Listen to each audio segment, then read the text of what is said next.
and welcome to LMR Live, episode number 36, coming to you from Nutt Auditorium on the campus of the University of Mississippi. At LMR Live, we bring you an innovative approach to education that we like to call, what do we like to call it? Edutainment, yes, edutainment. So, you're in for a treat, and it hasn't been that long since we've been together. Last week, we had Kelly Hogan and Jenny Conley. They were on campus for a residency, and this week we're keeping that mojo going, and we have another spectacular individual in residency with us. This week, I'm going to say the name in a minute, but I just want to share some of the things we've been doing. Master, we're having coachings, rehearsals, a lecture, and this LMR Live, all centered around the brilliant Broadway musical, The Light in the Piazza. So who do you think I'm talking about? Who do you think our guest is? Our guest is the Adam Guettel. Let me just say a little bit about Adam. Yes! Thank you. Now, talking about Adam is difficult because where do I start? So I'm gonna say some things. I could go on for days and days and days, but just a few things in case you don't know anything, all right? Raised in New York City, accomplished composer, lyricist of musical theater and opera.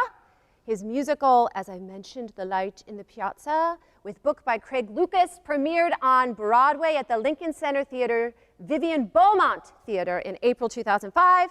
Went on to receive 6 Tony Awards, 2 for Adam for Best Original Score, Best Orchestrations, a Grammy nomination for Best Cast Recording. Also received 5 Drama Desk Awards, including 2 for Adam, Best Music, Best Orchestration. I agree, not that they asked my opinion, but I agree. He is the son of Mary Rogers, if you know Once Upon a Mattress, or the novel Freaky Friday.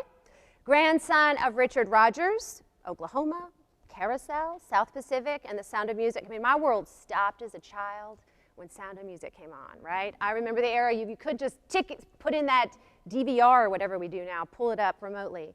A graduate of Yale University, and I like this next one too. To me, it's really, I've gotten to see it firsthand already. His commitment to teaching, and whether that's teaching the performance of musical theater or songwriting, which I want to talk to him about in the future, he's truly magical, spectacular, and here with us. So widen that zoom and let's get Adam in the photo. Hello.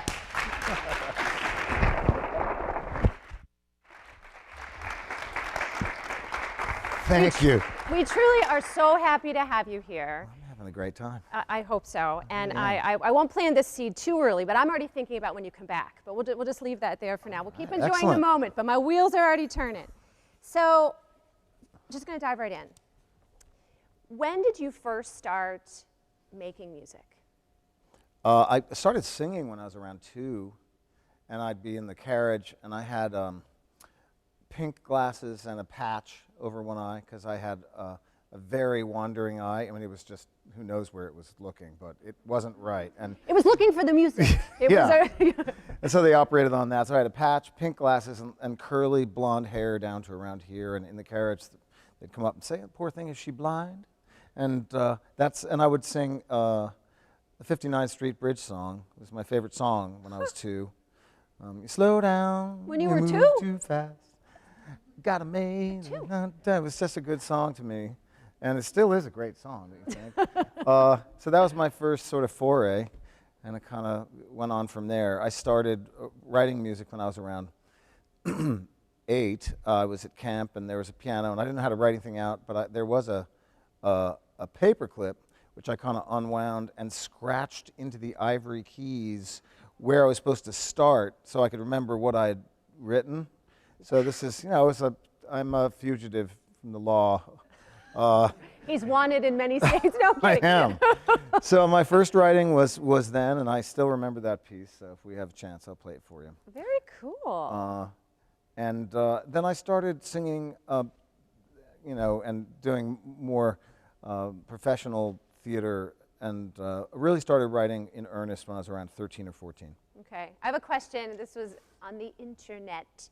Possibly not true. But, I mean, you had a strong stint as a boy soprano at the Metropolitan Opera and other places. Did you fake your voice change so you could stop doing that? Is that true, or is that? It's true, actually. Okay. I was doing a lot of solos and performing at these big venues, and when you're a kid, and Blake knows this, you know, many of us probably know this because many of you probably started performing when you were very young. The excitement of being out in front of people and getting to, like what I was saying with Isaiah, like connecting the ego with discipline. You realize, well, if I work a little harder and learn a little more and try to be better, then I get more attention, I get more self-esteem, and then that just starts to go like this. 100%. And so that keeps you going for a good while, but when you're young, it can be corrosive. And by the time I was about 13, I just couldn't deal with the nerves anymore. No. So I sort of deliberately botched an audition and pretended that my voice was changing when it really didn't for another like 8 months. But you've already taught us things, Joe. Brilliant. I mean, etching into the piano keys to be able to play. I know, I'm a terrible liar. No, you confessed. You put it out there. You're not hiding it. No, I think good problem solving. So, Right. I mean, this next question, most people are going to be like, well, isn't the answer obvious? But I want to ask it anyways. Who do you consider your greatest musical influences? My mom. She was very strict from a very early age when I played her things. And as I got more and more involved in my mid-teens, she was not one to try to buoy my spirits and, oh, isn't that lovely? I mean, she would say, like, you call that a melody? And I'd say, well, I was thinking it was a melody. And she said, no, you're just throwing a melodic blanket over the chords. I mean, you might as well just pick notes out of those chords, and that's all you're doing. That's not a melody. It has to rub against the harmonies. We have to feel buoyancy. I mean, she was really tough and very specific right from the beginning. You call that, what's going on at the end? Where are we? There's no, that's not satisfying. I was like, it isn't? And she's like, not to me. And I'm like, you know, and this isn't to villainize her, to vilify her at all, but the implication that I took was, if you don't get more talented, I gradually stop loving you. So I was like, you know, yeah. I mean, it was just because her standards from her father, they were tough on her, and I think that she felt that would be, and it was. I mean, it gets you in the right head. Wow. I mean, major influence there. Yeah. And I have to mention, this came up at dinner last night, and I've already showed you. I was so proud that I found this. But for those in Pittsburgh, Pennsylvania watching, they will recall Lynn there. I mean, I lived on this. I mean, this was, I don't have the record here. It's in Pittsburgh, Pennsylvania. But, I mean, so your mother has two pieces. And she was one of the producers. Yep. And if anyone knows the record of Free to Be You and Me, there's this one passage, I don't remember which cut it's on, but she says, Dudley Pippin, and I don't know which one that is, but that's her voice. And Carol Hall and all kinds of people I grew up with. It was awesome, awesome. So if anybody wants to have a sing-along or act along with it, I have my notes and cues from when I was 5. How about other musical influences of other composers that you really admire? Who do you look at? Well, to get the obvious choices out of the way, they were not my grandfather, and they were not Stephen Sondheim, who's a very close family friend. They were really not any theater composers. I was really into opera. So, I mean, Verdi and Rossini, and then later Britten, who is still a fascinating man of the theater to me. And then when my voice did actually change, I bought an electric bass, and I was in a band, and we started doing covers and started getting into Steely Dan and Stevie Wonder, and those people were profoundly influential, and Stravinsky and Prokofiev and Janacek, and I try to listen to everything once, and then if I love something, I think as we all do, you listen to it over and over again. But it's good to force yourself to, if something's big, I try to listen to it, just to hear what's going on there. Yeah, I mean, good music is good music, and bad music is really bad music too. It is. It is. That is a thing. That is a thing, for sure. So, is there any performance of your own or a performance of your piece that you just consider to be the most memorable? Gosh, a performance of something of mine that was probably the most memorable musical experience I had as a composer was the first time I was in a recording studio. I was at Yale, and there was a graduate film being made, which I got to write the music for, and they gave me enough money to go into a real recording studio and record it. And then I was playing everything, and the drums and this and that. We were able to hire a trumpet player. I was like, oh my gosh, I'm like a pro now. I'm in the studio. And when we got it recorded and then we got it mixed and it played back, I knew right that minute that I wanted to do this. I didn't know quite how I was going to go about it, but it was a transcendent moment, which I still remember really well. I love that story, because I think we can relate to that. Sometimes when someone asks what's the most memorable, you think it's going to be like the biggest house or the biggest this, but that steered your trajectory. Yeah, no, that was an absolutely profound, okay, it doesn't get better than this. Couldn't possibly get better than this. That's awesome. We have a student that wants to know, do you have a process in how you compose your music? It's pretty intuitive. It's not particularly highly trained. I didn't get an advanced degree or anything, except from my mom when I was 11. It sounds like you were getting the degree out from day one. What was the question? Do you have no worries. Do you have a process in how you compose? Because yeah. some composers are very regimented. It's like I turn on the clock and I sit for this amount of time, and then others say, I wake up in the middle of the night and I just start writing. Or yes, it's more like that for me. I'm not a particularly disciplined person. Deadlines are why I get things done. They lead directly to guilt. Deadlines lead directly to guilt. And paychecks. And getting paid. Yeah, and not ruining your whole career by missing the deadline. So that's really why I write. And I usually leave things kind of piled up, and then I kind of do them all in a big flurry. But of course, when we're doing anything, we are thinking about it sort of in that other 93% that is back there somewhere. The synapses are working there, doing what they do. And so the other thing about deadlines for me is that it's got to be done in 4 days, so whatever happens, it's going to be done. It might be terrible, it might be terrific, but it's only 4 more days. You can live through this, and that pressure takes the ego out of it. It makes it a much more practical problem. It's like, I have this much time to do this, and you've got your napkins and your shards and things, little pieces of ideas and whatever, and you slowly kind of sew them together. My process is really, I literally compose, meaning I have lots of little pieces of things, and it's not like, Heathcliff or something, like, oh my God, I've been struck by inspiration. For me, it's really, it's just about getting down to work and slowly assembling the different ideas that have come over the weeks and months. I'm finding recently with students I'm talking to them, they keep saying they're procrastinators, and that is a thing. I think we all in some way procrastinate another, but there's the flip of it too, where sometimes the greatest discoveries or products or papers or musical things happen in that crunch time, right? If you only have set amount of time, you're going to get it done, and you're going to get it across the finish line. Not that I'm promoting last minute papers and homework, but sometimes the greatness happens in that moment. Yeah. I mean, I think everyone has a different way of working, but that's always. I think my very first assignment in life, I was in first grade, and I think, or maybe it was even kindergarten. They said, go home and draw a picture of everything in your fridge. And I got home, and my brother was there, and I sort of needed to play with him for a while, and then Dad came home, and that was really fun, and then we were having dinner, and then it was kind of time to get washed up and go to bed, and I hadn't done it, and I had to get up early, do it the next morning, and that was like my first assignment. A glimpse into how one works. Yeah. Okay, I want to ask this question carefully. I think if you don't want to answer it, I totally understand.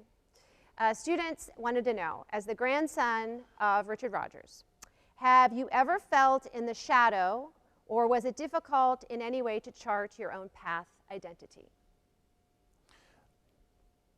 It's a wonderful question, because we're all in the shadow of someone, or we feel that we are, and it's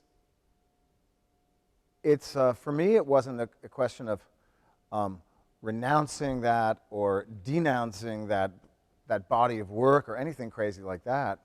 It was about slowly becoming more and more respectful of what my grandfather did on so many different levels, not just culturally, but in a sort of musicological way. And the steady hand, the goat feet that he had as a composer, as a musical dramatist. As the more I've worked in this, the more I've grown to admire him. So that has superseded, that has subsumed any sense of being in his shadow, because now I am in the sunlight of his work, you know. That's really the transformation that happened for me. That's a great answer. I mean, we can all learn from that and relate, right? Thank you. So is there a question you get tired of answering or being asked?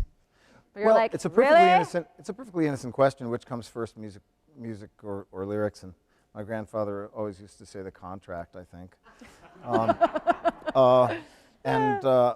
My music comes first because it's an infinite language. Music is, you know, like we were saying at lunch, wherever you are, Alexis, you know, you can say, and Brady, you can say I love you in an infinite number of ways with music. And English and language are finite. You can only say I love you with those 3 words, and so you have to work very hard to contextualize those 3 words differently. That takes a lot. I mean, you really have to claw your way out of the corner you've composed yourself into.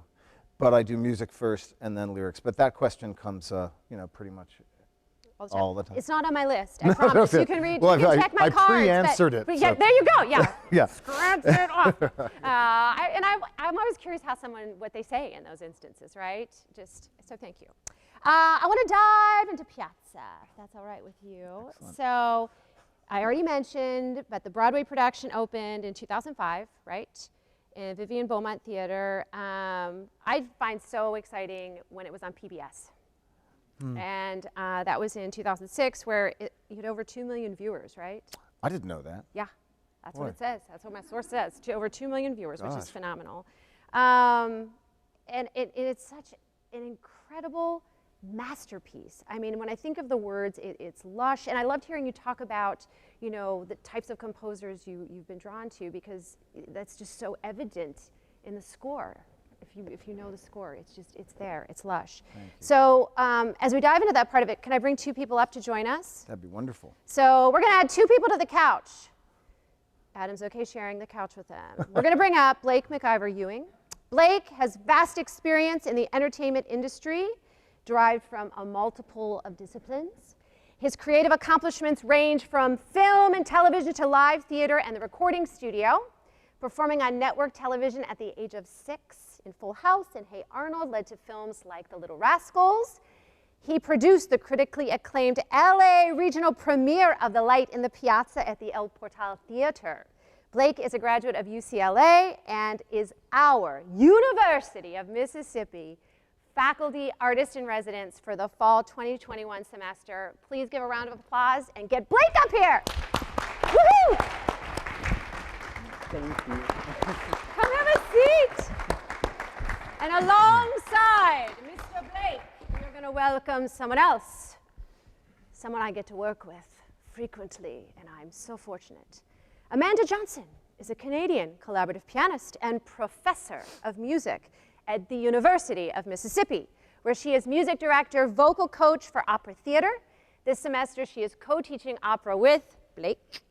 She is a diction expert with a book that is highly praised and readily used. I highly recommend it, English and German Diction for Singers, A Comparative Approach. It's in its 2nd edition. She has recorded albums, received prestigious grants, and traveled the globe performing and teaching. Let's give it up for Amanda Johnson. Yay.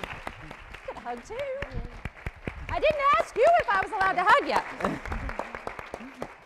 So we've got a dynamic duo here. I mean, really, truly creating magic in our program. I feel like, I don't mean this negative towards the past, I just mean it positive towards the future. We're on this trajectory of magnificence.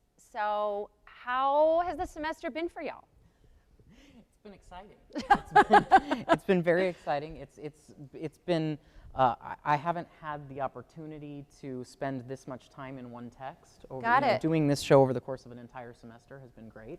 I'm so used to limited time, and so to be able to take the time to really dive in from day one on the music and the book. And I want to address from the academic side, a gripe of mine is how long institutions take to get a show ready. It's just so far from the reality of anything in the real world. And I think you guys have found this great balance of you have the time, but you've immersed other components and aspects in as we've gone through the semester, so thank you for doing that. Absolutely. Well, I felt it was important to bring, some different acting stylistic approach things to the opera department, because this piece is unique, and it's a realistic piece. It's an authentic piece. It's not it can't be overly performative. Yeah. So it was exciting to bring that to opera. It's great. Yeah. Okay, Amanda. So this is your first musical that you are conducting, right? Yes. So my question is, you're a natural. Why did you say yes to this one? Because you've been asked to do others, I am sure. So why was it yes for this one?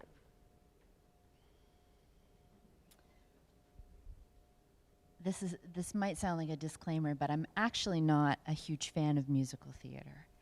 And had this been Rent or another sort of pop rock show, I probably would have passed on this wonderful opportunity. But I had the chance to see The Light in the Piazza in 2005 with my mom on a trip to New York, and I remember the score. I thought it would be something that would be a doable transition from opera for me, because that is much more my comfort zone, and knew enough about the score that I thought it would be a musical challenge, which it has definitely turned out to be. I appreciate that honest answer, and I will admit, before asking Professor Johnson if she would be game to doing this, I was nervous, because I thought, oh, she's not a real fan of musical theater. And then you shared that story of seeing the show, and I think, minutes later, it's a little bit exaggerated, you already had all the music. You were like, let's go, I want this to happen. So she was only willing because it's you, Adam. It's been wonderful. Yes. I am a huge fan of rhythmic complexity, not for the sake of it, but for an underlying emotional content. And I feel that this show is ripe with that from the very beginning. All of the unrest in not just the mixed meters, but the use of 5 when it is actually written in 5, and then when it feels like 5 but isn't in 5. There are and we have to talk about many Love of to Me, those. because that's a weird wobbly Exactly. So there is so much in this score that has been satisfying. It's also pianistically satisfying. I assumed you were a pianist just from working on the score. And the other component to this, of course, is having Blake be the director for this. It is, how shall I say, so fulfilling to work with a colleague who brings so much professional experience in this area to work with our students. It's such an opportunity for them. I think that is obvious, but it's been a real opportunity for me to learn about this genre from someone like Blake. And so that has been, I had hoped it would be that way, but it has surpassed my expectations. I could have been terrible. Thank you for saying that. Never.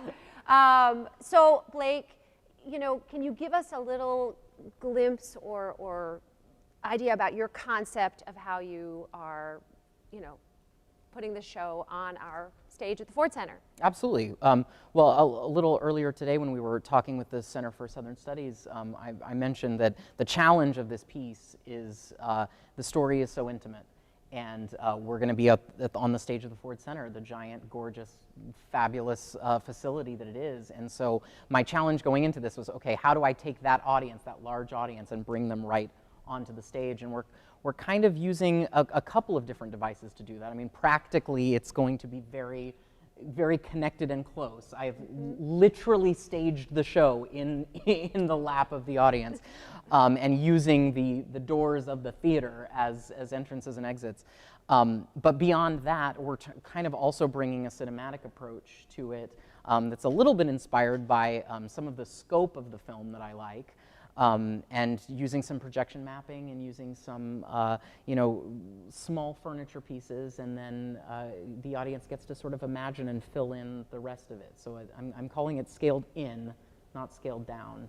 I like that approach to it.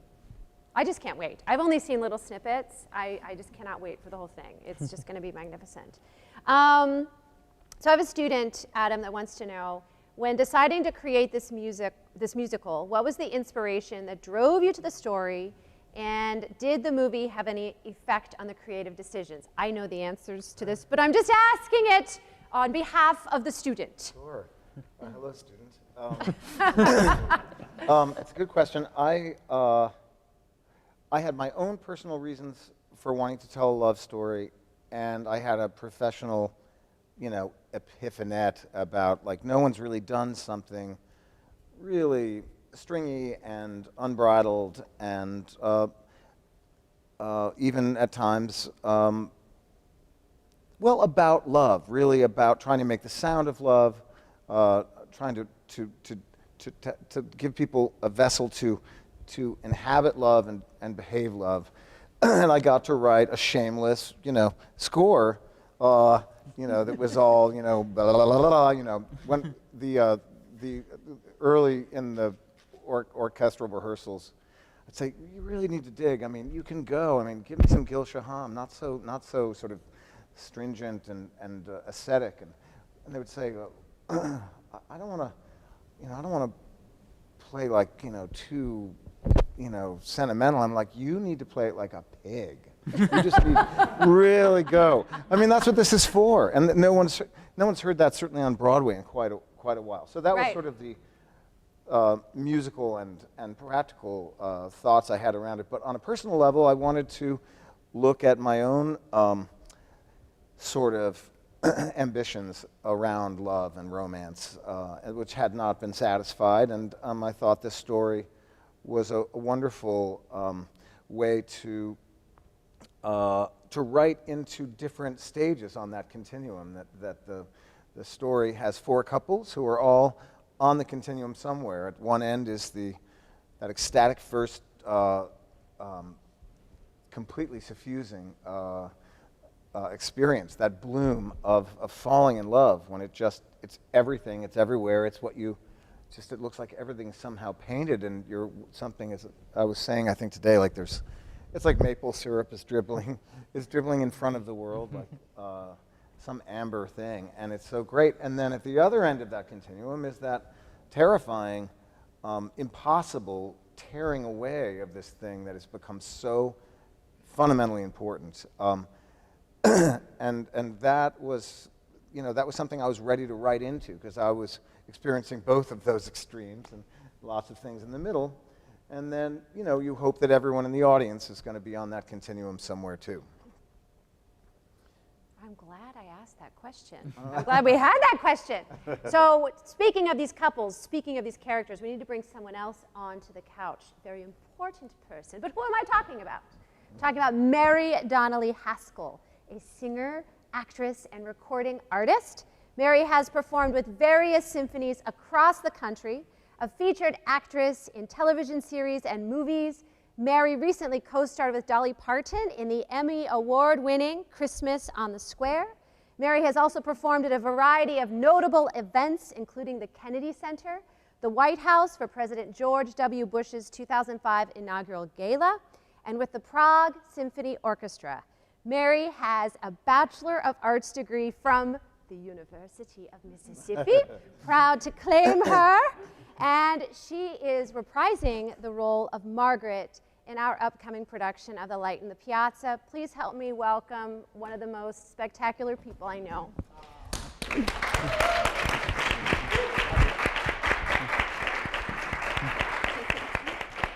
Welcome, Mary. Good to be here. We're glad to have you. I mean, look at this couch, y'all. I mean, this is a moment. I hope we're getting a picture. Thank you. I mean, really, getting this group together, it's just, I'm in awe in this moment. I'm just taking it in. We've talked a bit about, this is a production at the university. You've done the role before. I wanted to start off with, so far, Mary, what have you learned from the students, if anything? Oh, well, in a way, sometimes seeing a young student at kind of their initial, is this what I'm going to do? I know I have the joy for it. I know I have the love for it. And decades later, to be reminded of that. In some cases, Nancy Maria, the very room where I might have in the 70s have felt that for the first time. Right. And that's been such a gift. And of course, the talent is just remarkable here. But to be reminded of the years here and what I gained from my experience here at Ole Miss has been a real gift. Well, I love hearing that. And my reason for asking that is I'm just hearing from so many of the students and the production team just how generous you are in the experience and sharing things. And I want them to hear that she's also learning things from y'all, right? And I think we forget that. Students forget that sometimes, right? I feel that way as a professor. I know I'm doing a good job when I feel like I'm learning in that classroom too, or in that lesson. So, would you tell us a little bit about Margaret? Oh, goodness. Well, I think I shared with Adam when we very first met, and I sat in the audience at the Vivian Beaumont, like all of us, being just overwhelmed by this show and the music and the characters. But specifically about Margaret, I had one of those moments where you go, I know this woman. She, Victoria Clark, of course, was just such a consummate actress and singer, but at the core, it's Margaret's spirit that you've just kind of layered and layered and layered through the show. And I was just carried away that night with thinking, oh, if I could only get to play her one day, just one day. And little would I know that I'd get a phone call in Los Angeles to come try my hand at her. So I love her complexity. I love her warmth and humor and humanity, I think. Yeah. So having done Margaret before, now doing it here, Yes. I mean, Blake, you were both in the production there, now here. How is your journey with Margaret different this time? It's been interesting. I'm 11 years older. Okay, whatever.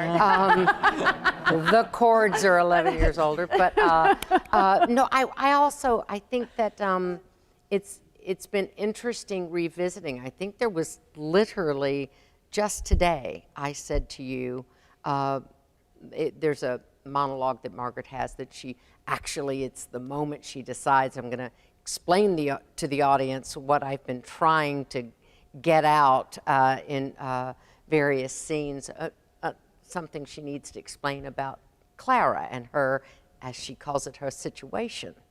I had a nuance of something as simple as ending a phrase differently with a different thought. And I said, Blake, oh my gosh, I think in LA, the focus of the line was completely different to the next line. And I said, I've just kind of had a new realization. And isn't that a gift for artists, right? Or certainly as an actor, to you revisit. It's like if you've played a role before and you come back and go, it's not that what I did before was wrong. It's the reimagining and the reinterpreting and going, oh, but this is, to quote a line from another musical, so much better. It's like, I realized that we never stop learning, right? I mean, I felt wonderful about my performance in LA, but you just always keep peeling back the onion and learning more and more. And that's the challenge. And what the others are bringing to the table, right? Oh, I my mean, goodness, the what this whole cast has brought. listening and processing. I mean, that's what's so spectacular about live theater. That And I'm going to give this one here some, kudos, because Blake and also working with Amanda, what a joy, because we've known each other for a while, but to be able to work in collaboration with the process, that I think has been a gift. That's wonderful. Yeah. It's wonderful. So, Adam, why do you like working with students? Why? It is essential for me teaching for me is, it gives me a sense of meaning, really. Maybe even more than writing, because writing, ostensibly, the legacy is that it exists after you die, and maybe people do it, maybe they don't, and there's a kind of vanity in that. Whereas teaching is ephemeral, and it is aerosolized as it's happening. And the only way that it matters is if you're good at it, and you may have planted a seed somehow. And the exchange of the vulnerability that both teacher and young artist put themselves through is a heightened experience. It's a really kind of a beautiful thing. Now, we've all had times when it hasn't been perfectly successful, and you feel a little frustrated, maybe both sides. But it's almost as if our lives, our experience is sort of taking a lump of coal, or as Norm Macdonald would have, a good chunk of coal, I think. Your experience compresses it until there's really something maybe that can spring back, that can radiate. And music is meant to be like that. A well-constructed melody, one hopes, is that way too, or a good lyric where metaphor is really the generative, is really the engine. But teaching, we've spent a lot of time trying to get good at something, and it's an opportunity to release it a little bit, playfully, and to make a friend at the same time. That's why I like it. I love it. What would you guys add in this spectrum? I mean, Amanda, Blake, what do you enjoy about teaching? What part of it? For me, it's this amazing exchange, right? Kind of like what you're talking about. For me, there's this divine moment, right? It's almost similar to me when the audience in a live show receives, and there's an energy exchange. But this one is even more precise and pronounced when both parties are giving, and then some magical, brilliant thing happens in the middle, and to speak on one of the previous questions, that what the students have taught me is so vast this semester, and challenging me to think deeper, to think harder, to keep me on my toes the whole time. It's been so enriching, and it's enriched the production in such a brilliant way because of their questions, and because of even confusion about certain things can lead to an incredible breakthrough, for both of us. And that excites me so much, and I can't imagine not sharing that. I can't imagine, I had so many amazing mentors and teachers. I cannot imagine how selfish I would have to be to not also engage in that for others. It would just, I don't think I could. Don't you wish you were in the class? I mean, seriously, don't you wish you were in Adam's sessions? Hello, Amanda. For me, teaching brings me personally so much. I feel when you work with someone one-on-one as intimately as we do in music, that the vulnerability that they need for that to be successful is a way for me to get to know people non-verbally in a completely different way than I would were I not in that moment teaching them. So I feel that is the most satisfying to me without us ever having to discuss it. Right. And that bleeds over into performance when I work with someone a whole year or even 4 years, that when we perform together, that nonverbal communication, the trust has been built through the teaching experience. Beautiful. How about you, Mary? Well, I mean, you Right. taught your teaching Right. by being in this. You're naturally, they're learning from you. And I think that experiencing, you're right, the collaboration, Blake has used this several times actually, just addressing the cast is we all lift each other up, right? And again, going back to being an actress, you're used to that in scene work, right? You just, you know a good scene partner or you know the person that's, for your close-up, especially in film, is off camera and they're just doing this. And so there's an energy and a reawakening to, pardon me, what it feels to, be a part of a company and have the time we've had, which I go back to, what a gift that's been. That we really, 4 days a week, all these weeks, we've been coming together. You have been so generous with your But time. I've loved I mean, it. But so no, generous. You couldn't have kept me away. I think that speaks to when you're talking about, just I want to be there. I want to be there to hear Isaiah and Emma sing their duet. I want to be, and it's that's part of very much like what you're talking about, Amanda. You get to know the person, you get to know their spirit, and then of course their talent, which Absolutely. is cool with. Do they really, when you're doing a close-up, your partner, because the camera's not on him, he'll just like wander around with his eyes and not pay attention?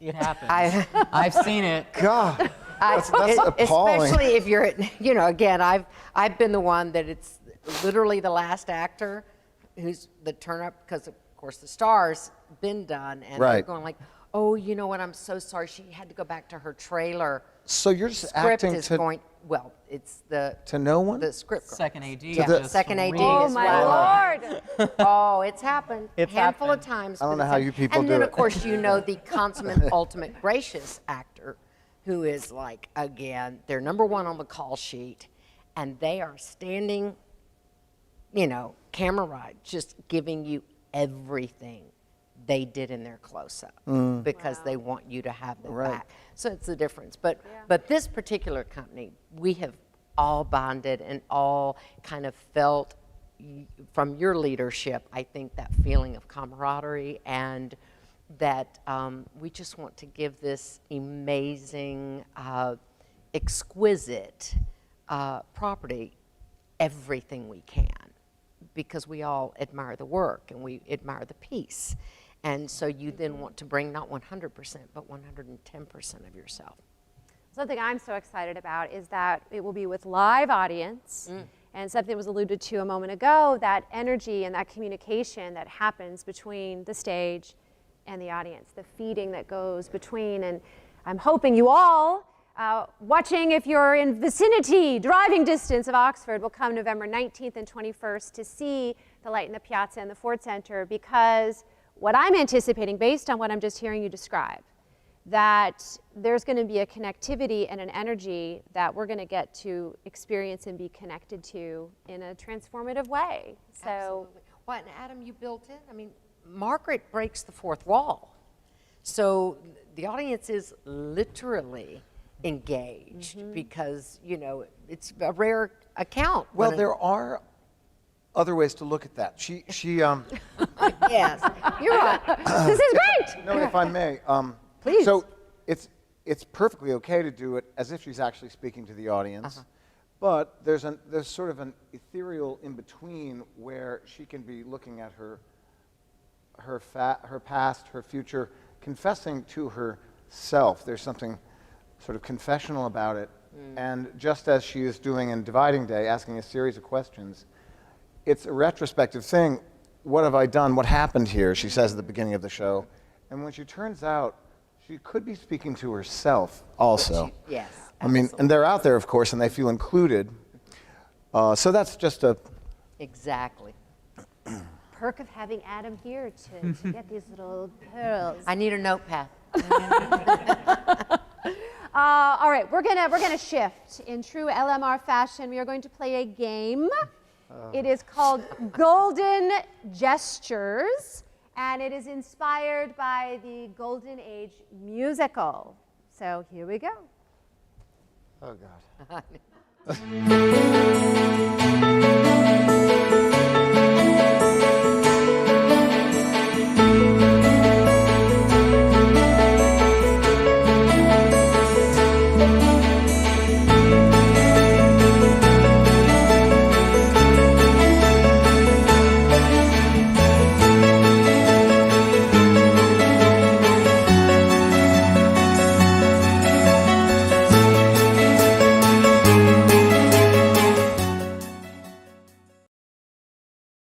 Hello, they are debating which side is the better side, and Who's going to throw no, it? you were Who's not. going to guess? Who's Yes. gonna throw I it? have a deep fear of games, so I'm going to he do this. did agree to this. I agreed with it. I FYI. agreed to it. All right.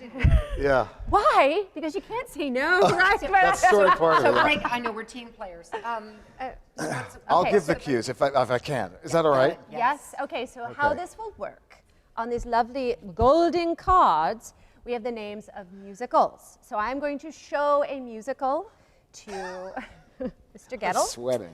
and he is going to act it out for Mary, and she is going to try to guess. So what I want to ask, I need someone to be on the clock, please. So it's We're going to basically have charades. basically charades. We're going to If see. an audience member felt the desire to yell out the title, would that be a Our massive accounting faux pas? firm won't get persnickety since we don't really have one, but Help me out, gang.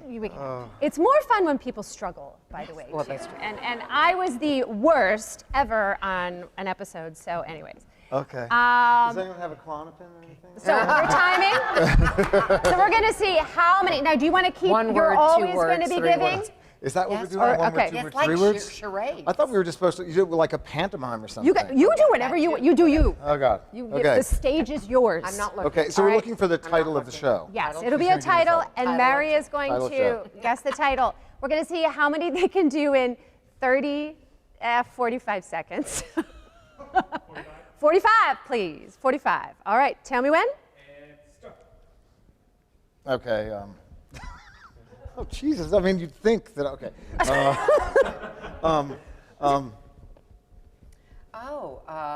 Well, that looks like Mhm, sorry with okay. French on top. Yeah. Yeah. Oh, Oklahoma. Yeah. Oh, yeah, we have to keep going. Oh, Annie Oakley. Annie, get your gun. Oh my gosh. All right.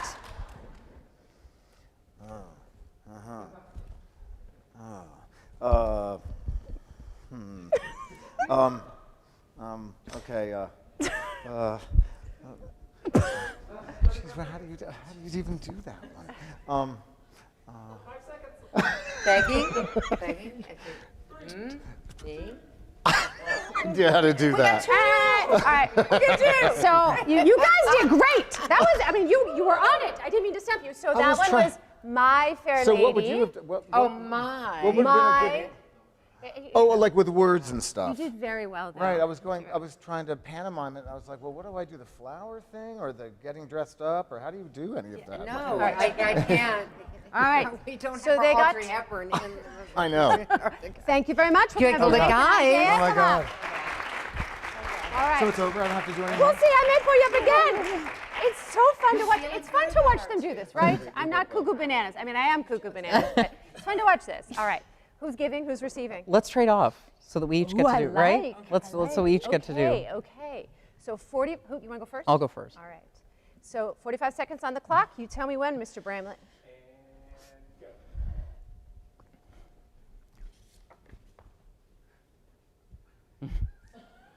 You're allowed to speak. Okay, 7 horns, 76, string, 76 trumpets, 76 band, trombones, 76 trombones, Where's it from? 76 trombones is from.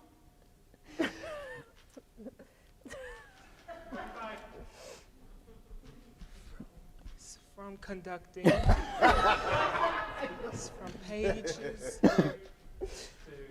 We not got one. All right, Isaiah, I feel you because when I did a game similar, many episodes, I went blank. I went totally blank. So I'm gonna show you. Oh wait, I'm not gonna show you. That's Yeah, the wrong right, card. before opera, right. No worries. The Music Man. The music. Did I show you all the card? Sorry. 76 trombones for the Music Man. Let's let them go again. was too They meta. gotta go. Gotta go. All right, Okay. I'm gonna take this, and you're gonna act it out, Isaiah. Is that all right? Yes. Okay, awesome. Why are we rolling? Okay. We'll give him another shot. And go.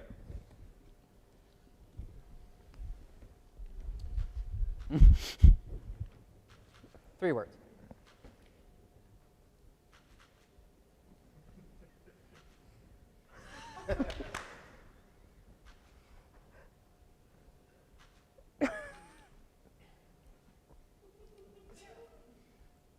West Side?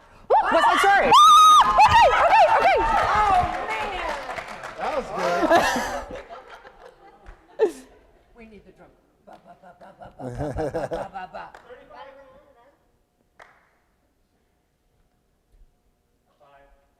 One word. Wicked, Gypsy. So now it's really 2-2. Is that all right for you? 2-2. 2-2. Okay. So, And that's a wonderful way to leave it. don't you want to see them go again? All right. One more round They're for you two. resistant. One more round.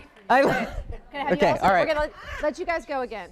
So now That's good. However y'all want to do it. that's- no, I mean, it would be only fair. So you should. There are very open rules here. I mean, Yeah. This This could be disaster, but you'll help. You'll help me. Okay. Okay, so I'm showing you. All right. You ready? Ooh. 4 words.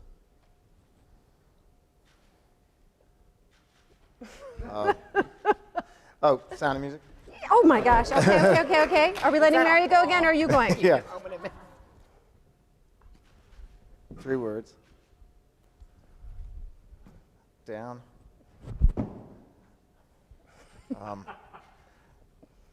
On the town. Yes! Oh, gosh.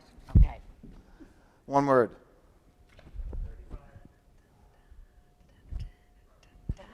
Okay, carousel. Very good. I couldn't help myself. So that was 3, right? Yes. All right, y'all get to go again. Got to be 3, And now otherwise it's over, right? you're done. You're Okay. done. You're done. You're done. But So I happy. know you're gonna go home and play this with your friends. I know. See, we got 5. 5 to. That's gosh. very good. The internet was invented so that people didn't have to play parlor games anymore. I think. Whatever. Gotta play games. 100%. All right.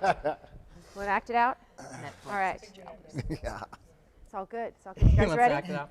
Yes. Okay. You guys ready? All right. 3 words. Kiss me, Kate.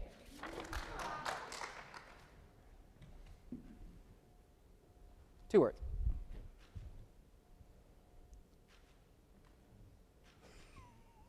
Down, low, on, below, south, Pacific. Uh-oh. Uh-oh. 4 words.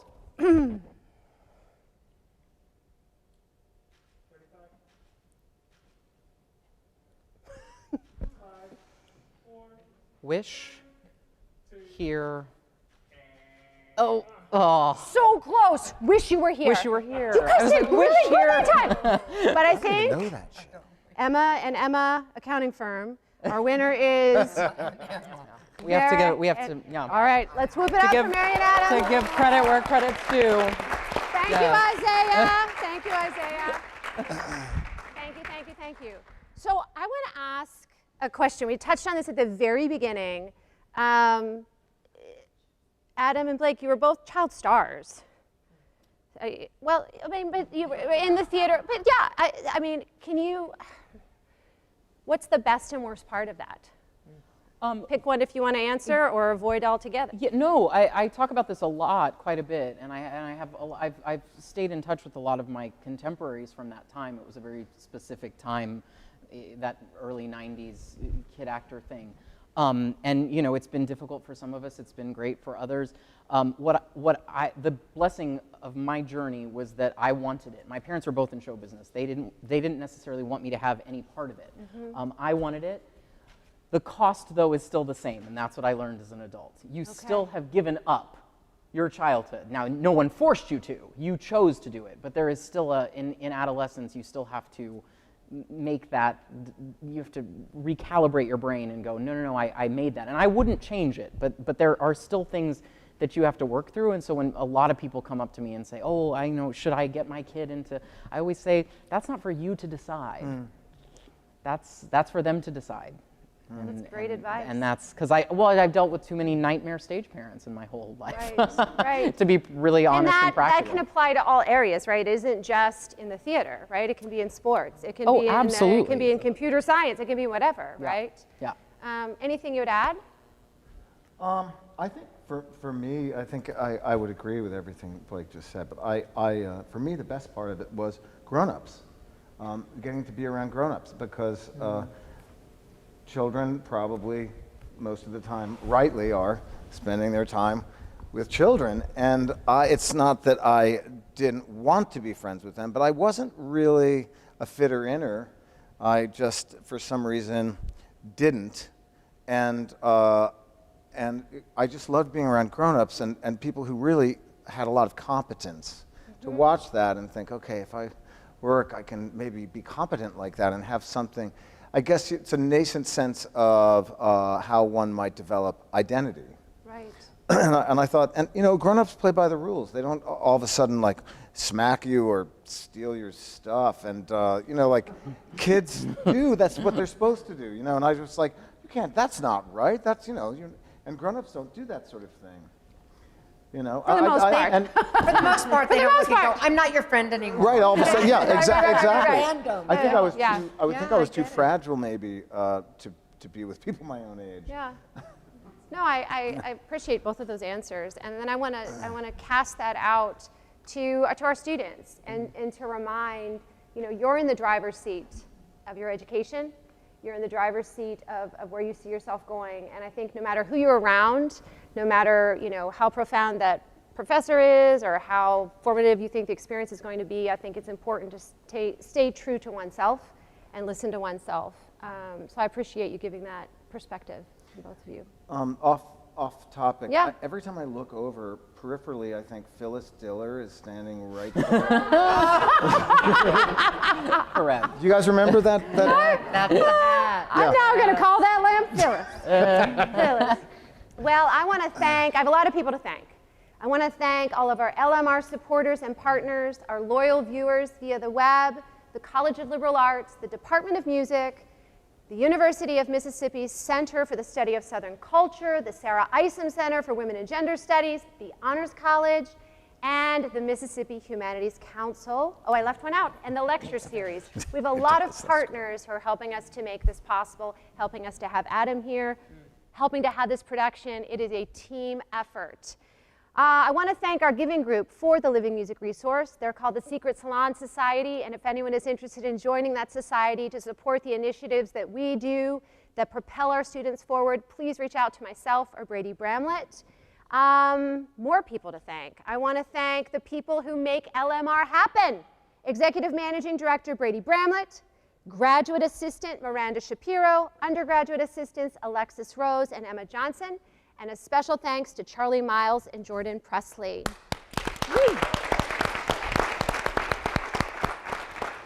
If you do not decide to go to the Ford Center on November 19th and 21st, I have not done a very good job today. So I hope you. That's right. So I hope you take advantage of this profound opportunity to see this masterpiece that's being brought to life by an incredible group of people. If you would like tickets, please visit fordcenter.org or feel free to email music@olemiss.edu. I will hook you up. It's about community, and we're doing this to share. And it's about the connectivity that I think we're all hungry for in this time. I'm not going to say the dreaded word, but as we're navigating the end of something. And then I want to thank all of you. I want to thank Amanda. I want to thank Isaiah. I want to thank Blake. I want to thank Mary. And I want to thank Adam. I appreciate your willingness to do this, to share openly, and to be part of this. It means a lot. And I want to remind everybody, the music research revolution continues. Till next time. Thank you.